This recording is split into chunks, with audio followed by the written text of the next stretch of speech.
Selamat datang di Army Channel, berjumpa kembali dengan saya Andreas. Pada kesempatan kali ini saya akan membagikan video tentang informasi rekrutmen Bintara Prajurit Karir atau Bintara PK di TNI Angkatan Darat untuk tahun anggaran 2020. Nah, untuk kalian yang ingin mendaftar sebagai calon Bintara TNI Angkatan Darat, kalian wajib mengetahui beberapa persyaratan. Nah, setelah kalian sudah mengetahui persyaratan tersebut, barulah kalian bisa mendaftar, karena dari situ kalian bisa tahu apakah saya memenuhi persyaratan atau tidak. Nah, berikut ini akan saya bagikan beberapa informasi tentang persyaratan yang harus kalian penuhi jika kalian ingin mendaftar sebagai calon Bintara TNI Angkatan Darat. Apakah itu untuk Bintara pria maupun wanita. Kita mulai dari persyaratan umum. Nah, di sini juga nanti akan saya jelaskan karena pasti akan ada banyak yang bertanya. Jadi silakan kalian simak videonya ini dengan baik. Yang pertama yaitu persyaratan umum yang harus dipenuhi, antara lain yang pertama warga negara Indonesia, itu sudah jelas. Kemudian beriman dan bertakwa kepada Tuhan Yang Maha Esa, setia kepada Negara Kesatuan Republik Indonesia yang berdasarkan Pancasila dan Undang-Undang Dasar 1945. Kemudian tidak memiliki catatan kriminalitas yang dikeluarkan oleh kepolisian secara tertulis. Nah, dalam hal ini yaitu surat catatan kepolisian yang bisa kalian peroleh di Polres setempat. Kemudian sehat jasmani dan rohani dan tidak berkacamata. Dan yang terakhir untuk bagian persyaratan umum ini yaitu tidak sedang kehilangan haknya untuk menjadi seorang prajurit berdasarkan putusan pengadilan yang telah memperoleh kekuatan hukum tetap. Jadi jika kalian masih tersangkut masalah hukum, maka kemungkinan kalian tidak bisa mendaftar sebagai calon Bintara Prajurit Karir di TNI Angkatan Darat. Juga di matra-matra yang lain saya rasa sama. Nah, itu dia adalah persyaratan umumnya. Kemudian ada persyaratan tambahan, dan persyaratan tambahan ini silakan kalian simak baik-baik karena berhubungan dengan masalah administrasi. Untuk persyaratan selanjutnya yaitu di sini judulnya persyaratan lain. Jadi yang pertama yaitu laki-laki atau perempuan dan bukan anggota TNI atau PNS TNI atau Polri. Kemudian yang selanjutnya itu berijazah minimal SMA, MA atau SMK, baik negeri maupun swasta yang sudah terakreditas. Kemudian selanjutnya lagi untuk persyaratan ijazah, silakan kalian simak baik-baik karena di sini berhubungan dengan standar nilai. Yang pertama yaitu untuk lulusan SMA atau MA atau SMK tahun 2015, nilai ujian nasional rata-rata minimal 55. Sedangkan untuk lulusan 2016 nilai ujian nasional rata-rata minimal 50. Dan untuk lulusan 2017 nilai ujian rata-rata nasional minimal 40 untuk wilayah di Pulau Jawa dan Pulau Sumatera, Provinsi Bali, dan minimal 38 untuk wilayah lainnya. Jadi khusus untuk lulusan 2017 ke atas ini sudah menggunakan zona wilayah untuk penilaiannya. Sedangkan untuk lulusan 2015 dan 16 itu belum menggunakan zona wilayah. Kemudian selanjutnya untuk lulusan SMA, MA, SMK atau sekolah sederajat lainnya untuk tahun lulus 2018, nilai ujian nasional rata-rata minimal 39 untuk wilayah di Pulau Jawa, Pulau Sumatera, dan Provinsi Bali. Sedangkan untuk wilayah lainnya yaitu nilai minimal 37. Dan yang terakhir yaitu untuk lulusan SMA, MA, dan SMK. Untuk lulusan tahun 2019 nilai ujian nasional rata-rata minimal 40,5 untuk wilayah Pulau Jawa, Pulau Sumatera, dan Provinsi Bali. Sedangkan untuk provinsi lainnya yaitu minimal 38,5. Sedangkan untuk lulusan tahun 2020 belum ditentukan. Nah, bagaimana untuk kalian yang lulusan 2020? Ya, kalian tunggu dengar saja perkembangannya, atau kalian bisa langsung datang ke agensi setempat untuk mendaftar sambil kalian cari tahu informasi standar nilai untuk lulusan 2020. Nanti seperti apa standar nilainya, apakah masih digunakan atau tidak, nanti itu tergantung pada saat kalian daftar ulang nanti. Kalian silahkan cari informasi di agensi setempat. Kemudian untuk persyaratan selanjutnya yaitu belum pernah kawin atau menikah dan sanggup tidak menikah atau kawin selama pendidikan pertama dan 2 tahun setelah pendidikan pertama. Kemudian yang selanjutnya adalah persyaratan umur atau batas umur, yaitu untuk batas umur minimal 17 tahun 9 bulan dan maksimal 22 tahun, tepat pada tanggal 28 September 2020, yaitu tanggal di mana pendidikan untuk Bintara Prajurit Karir ini dibuka. Nah, untuk yang masih bingung masalah ini ya silakan kalian hitung sendiri. Intinya, misalnya nanti pada tanggal 28 September 2020 itu apakah umur kamu itu sudah 17 tahun 9 bulan atau sudah 22 tahun, ya kalian bisa hitung sendiri. Kemudian untuk persyaratan selanjutnya itu bersedia menjalani ikatan dinas pertama atau IDP selama 10 tahun. Bersedia ditempatkan di mana saja atau di seluruh wilayah Negara Kesatuan Republik Indonesia.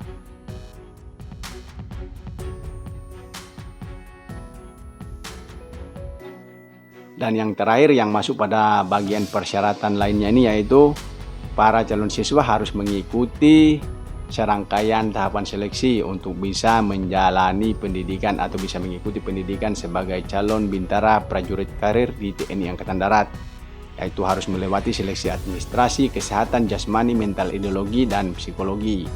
Nah, itu adalah beberapa hal yang masuk dalam persyaratan lainnya.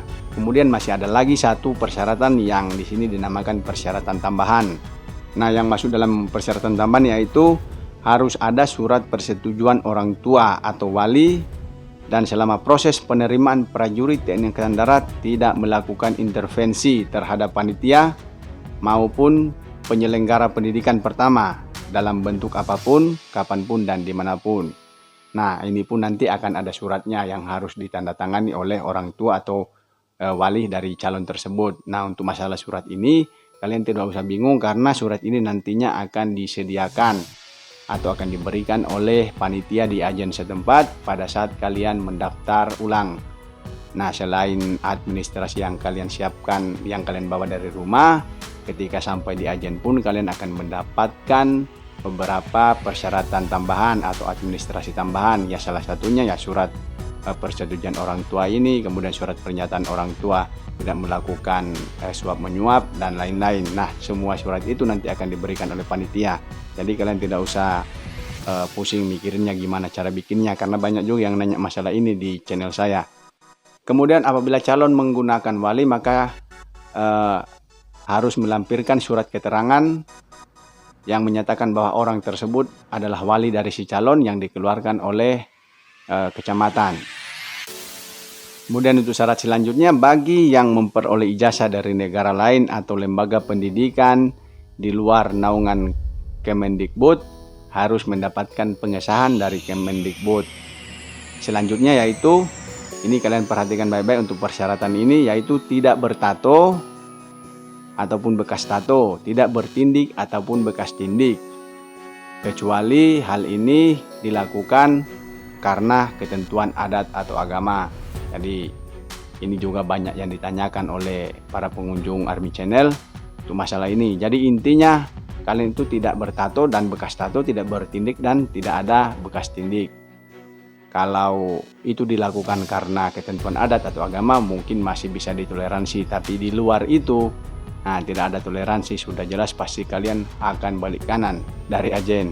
Kemudian selanjutnya itu bersedia mematuhi peraturan bebas KKN baik secara langsung ataupun tidak langsung. Apabila terbukti secara hukum melanggar sebagaimana yang dimaksud, maka harus bersedia dinyatakan tidak lulus atau dikeluarkan dari Dikma atau pendidikan pertama jika pelanggaran tersebut ditemukan di kemudian hari pada saat si calon ini mengikuti pendidikan pertama. Dan yang terakhir yaitu para calon harus memiliki BPJS aktif.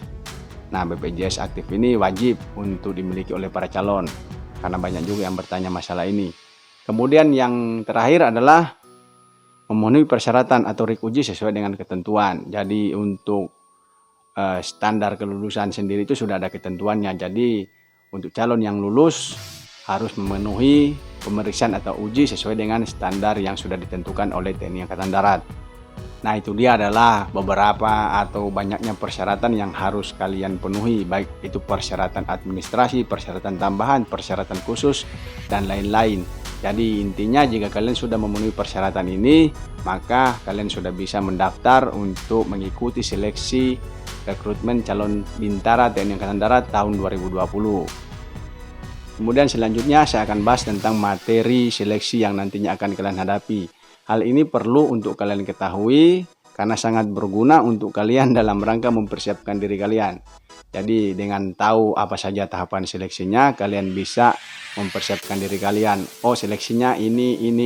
Jadi kalian sudah punya bayangan untuk mempersiapkan diri kalian. Dengan harapan ketika seleksi itu sudah dimulai, maka kalian sudah siap untuk menghadapi semua tahapan seleksinya. Nah, untuk tahapan seleksinya tidak beda jauh dengan rekrutmen Tamtama maupun rekrutmen Akmil, karena pada dasarnya untuk rekrutmen TNI Angkatan Darat tahapan seleksinya sebagian besar sama dan materinya pun sama. Nah, untuk tahapan seleksi untuk calon Bintara Prajurit Karir tahun anggaran 2020 yang pertama yaitu seleksi administrasi, kemudian seleksi kesehatan, seleksi jasmani, seleksi mental ideologi, dan seleksi psikologi. Nah, itu adalah 5 tahapan seleksi yang akan kalian hadapi. Namun kenyataan di lapangannya nanti ada beberapa tahapan seleksi yang dibagi menjadi beberapa bagian. Salah satu contoh misalnya kesehatan, nanti dibagi kesehatan 1, kesehatan 2, ada kesehatan jiwa. Kemudian mental ideologi juga dibagi, tes mental ideologi tertulis maupun tes mental ideologi wawancara. Nah, untuk lebih tahu masalah ini lebih banyak, silakan kalian kunjungi Army Channel. Nah, itu dia adalah rangkaian atau materi seleksi yang nantinya kalian akan hadapi. Kemudian yang selanjutnya akan kita bahas bersama untuk jadwal seleksinya. Hal ini juga wajib kalian ketahui agar kalian tidak ketinggalan pada saat nantinya tahapan seleksi itu akan dimulai. Jadi kalian harus tahu jadwal seleksinya. Namun untuk jadwal seleksi ini setiap saat bisa saja berubah disesuaikan dengan keadaan saat itu. Namun tidak ada salahnya kalian harus tahu dulu, karena ini sebagai awal dari kalian untuk mempersiapkan diri kalian. Nah, untuk jadwal seleksi sendiri saya mulai dari reguler pria. Untuk reguler pria pendaftaran online itu sudah dibuka. Kalian sudah bisa melaksanakan pendaftaran online. Kemudian untuk daftar ulang dan validasi yaitu tanggal 24 sampai dengan 28 Agustus 2020. Nah, pendaftaran ulang dan validasi ini di Agendam atau agenda setempat, di mana pada saat datang itu kalian sudah membawa administrasi yang dibutuhkan atau administrasi yang kalian dapatkan ketika kalian mendaftar online. Karena pada saat kalian mendaftar online itu kalian akan mendapatkan formulir yang di situ selain berisi data diri kalian juga berisi administrasi yang harus kalian lengkapi. Nah, administrasi itu kalian lengkapi dan kalian bawa pada saat pendaftaran ulang. Kemudian untuk pengecekan awal yaitu tanggal 31 Agustus sampai dengan 9 September. Kemudian untuk parade dan pengumuman yaitu tanggal 10 atau 11 September 2020. Kemudian untuk pemeriksaan atau uji administrasi, kesehatan, jasmani, psikologi, MI itu tanggal 15 sampai dengan 21 September 2020. Kemudian untuk pengumuman tanggal 25 September 2020 dan pembukaan pendidikan tanggal 28 September 2020. Kemudian selanjutnya untuk jadwal seleksi reguler wanita. Untuk reguler wanita sendiri, untuk pendaftaran online juga sudah dibuka. Silakan kalian daftar secara online. Kemudian untuk daftar ulang dan validasi yaitu tanggal 13 sampai dengan 24 Juli 2020. Jadi untuk reguler wanita ini lebih awal dari reguler pria. Kemudian untuk pengecekan awal tanggal 27 Juli sampai dengan 6 Agustus. Untuk pemeriksaan administrasi, kesehatan, jasmani, psikologi, dan MI yaitu tanggal 1 sampai dengan 7 September 2020. Pengumuman tanggal 11 September 2020 dan pembukaan pendidikan tanggal 28 September 2020. Untuk pembukaan pendidikan baik reguler pria maupun reguler wanita tanggalnya itu sama yaitu 28 September 2020. Nah, itu adalah beberapa jadwal kegiatan yang kemungkinan nanti akan kalian jalani ketika kalian bisa mendaftar di calon Bintara TNI Angkatan Darat. Kemudian selanjutnya akan saya tampilkan untuk lokasi pendaftaran. Ini sangat penting untuk kalian sehingga kalian bisa tahu saya di wilayah mana dan saya mau mendaftar di mana. Selain itu juga ini sangat bermanfaat untuk kalian bisa mencari informasi ketersediaan alokasi.